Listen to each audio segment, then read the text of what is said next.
মই এটা কথা ক'ব পাৰোঁ যে মোৰ ছোৱালীজনীৰ প্ৰসংগ আপোনালোকে ইয়ালৈ নানিব।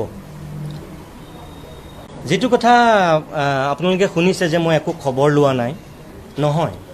মই ফোন কৰিছোঁ কেইবাবাৰো, আনকি মই মাকৰ ফোনতেই ফোন কৰিছোঁ। প্ৰথম ফোনটো মাকেই তাইক দি দিছিলে আৰু তাৰপিছতো মই ফোন কৰিছোঁ।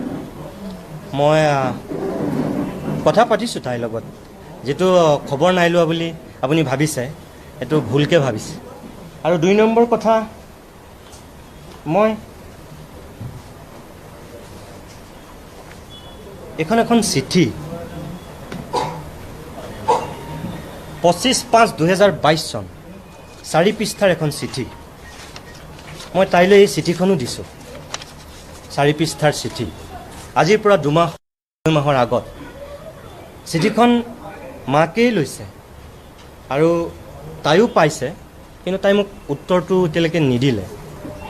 কেতিয়াবা এই চিঠিখনো আপোনালোকক মই যদি দৰকাৰ হয় দি দিম, তেতিয়া আপোনালোকে গম পাব। আজি মই নকওঁ দিয়ক। আৰু মই আকৌ কৈছোঁ, আপোনালোকে মোৰ ছোৱালীজনী মোৰ কাৰণে কলিজা, মোৰ তাই জান, তাই মোৰ দেহ।